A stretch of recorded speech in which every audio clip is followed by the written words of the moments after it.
Mislim, da se tako kot v primeru slovensko-italijanske izkušnje z enim skupnim pogledom na skupno preteklost nekaj podobnega obeta tudi v slovensko-avstrijskem primeru, kar je samo hvale vredno. Ne gre za to, da bi spreminjali zgodovino, ampak da jo skušamo razumeti in se iz nje kaj naučiti. Najprej bi rad rekel, da je skupna slovesnost razlog, da smo se v zadnjem letu z avstrijskimi oblastmi na lokalni, na deželni in na zvezni ravni absolutno velikokrat več ukvarjali z pravicami in dolžnostmi glede na koroške narodne manjšine kot kadarkoli prej. Jaz sem 30 let v slovenski politiki na različnih položajih in lahko rečem iz prve roke, da se nikoli v nekem časovnem obdobju nismo tako intenzivno ukvarjali in da je skupna obeležitev zares priložnost za to, da smo lahko in, bom rekel, osvežili nekatere naša pričakovanja, zahteve, da se je manjšina glede njih nekoliko bolj poenotila in predvsem, da se je zvezna vlada in deželna zavezala k njihovi uresničitvi. To je ena stvar. Vi ste me vprašali glede preteklosti.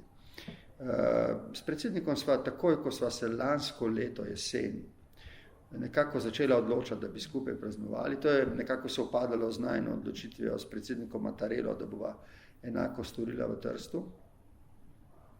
Sva rekla, da bova pustila zgodovino zgodovinarjem in nekaj teh simpozijev, tako na italijanski kot na slovenski, zdaj na avstrijski strani je že potekalo, tudi nedavno, kot veste, na Koroškem. Vidim, da so bili sijajni prispevki.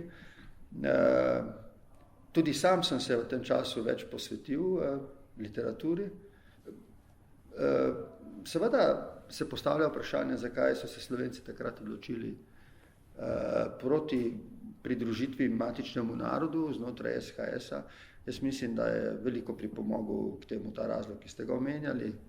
Surovo, neprimerno, dostikrat nerazumno, vojaško ravnanje vojske, ki niti ni razumela dobro, kje je, zakaj gre, in je v srbščini nagovarjala Slovence, ki niso niti dobro razumeli, kaj jim hočejo povedati, niti niso dobro sprejeli razlogov, ki so jim jih dajali, medtem ko so lažje, pač to moramo sprevideti, in razumeli argumente v nemščini in tudi nemške argumente, zakaj bi ostali v Avstriji.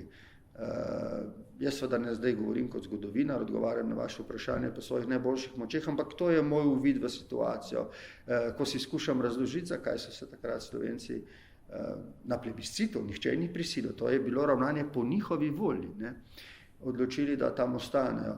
Da so se že pogovarjali, to je vendarle razlika z Slovenci, ki so bili odtrgani od matičnega naroda z Rapalsko pogodbo.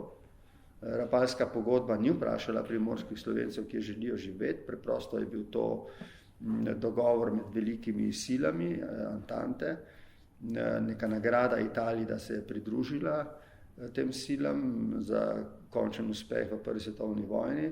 Slovenci tam smo, Primorci smo plačali to z strašnimi cenami zaradi fašizma, ki se je znesel nad nami. In v tem smislu je bila tudi stoletnica povezana z vrnitvijo Narodnega doma, gre za simbolno in stvarno ravnanje. V stvarnem smislu so Slovenci dobili nazaj dom,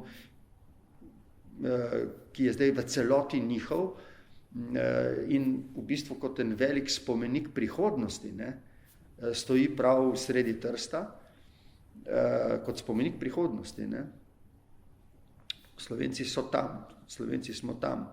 Sprejemamo seveda vse okoliščine, v katerih smo, ampak želimo ohranjati svoj jezik, svojo kulturo in se želimo z večinskim prebivalstvom vklopiti v ta evropski duhovni tok, multikulturnosti.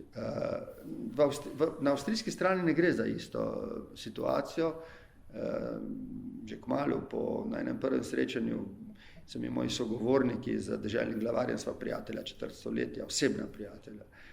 So mi rekli, da tukaj nekaj vračati v tem smislu, da bi si simbolno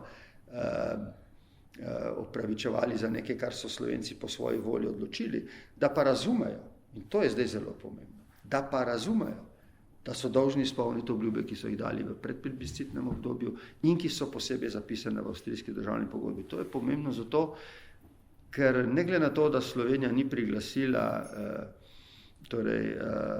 note